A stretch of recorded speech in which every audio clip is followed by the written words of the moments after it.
Okay, so part 2, graphing sinusoidal waves. So now we're going to put numbers in front and after and see how that changes things. So let's start with sine.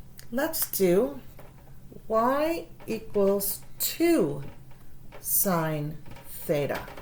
And remember, I told you the really important values are really just 0 and 1. So 0, 90 degrees, 180 degrees, 270 degrees, and 360 degrees. So let's use those as our theta. And then we have our y. So we have 0 degrees, 90, 180, 270, and 360. Okay, so if you want to refer back to your chart, you can. So the sine of 0 degrees is 0. So sine of 0, 0 times 2 is 0. Sine of 90 is 1. 1 times 2 is 2. Sine of 180 is 0. 0 times 2 is 0.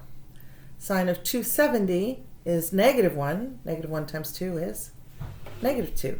Sine of 360 is 0. 0 times 2 is 0. So we notice our graph does this. It goes 0, 2, 0, negative 2, 0. Okay, so let's draw that graph. So we have to go as high as 2 and as low as negative 2. So I'm really just going to do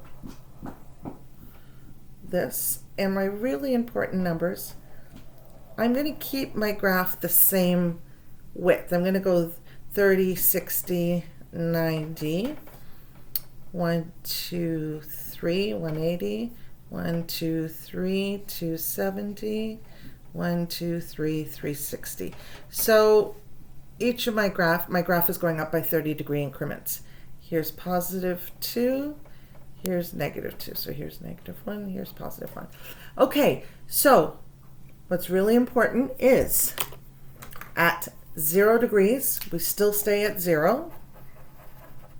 But at 90 degrees, instead of hitting 1, we hit 2. At 180, we hit 0. At 270, we hit negative 2. And at 360, we hit 0. And we know it does a curvy shape, so we're going to draw it like a curvy shape.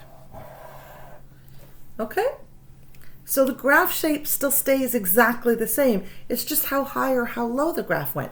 So let's see what got affected.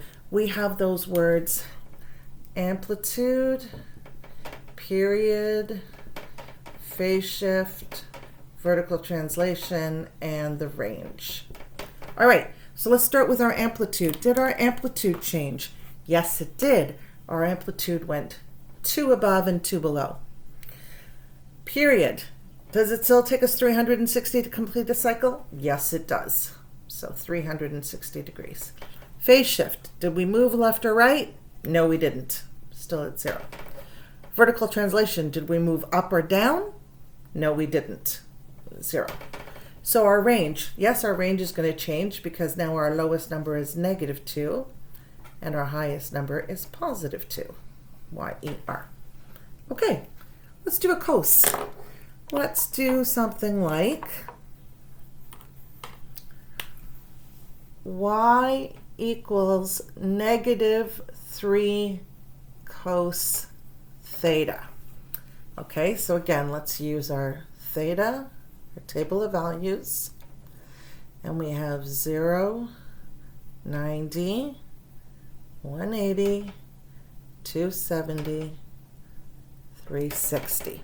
Okay, so the cos of 0 degrees is 1. 1 times negative 3 is negative 3. Cos of 90 degrees is 0. 0 times negative 3, 0. Cos of 180 degrees is negative 1. Negative 1 times negative 3, positive 3. Cos of 270 degrees is 0.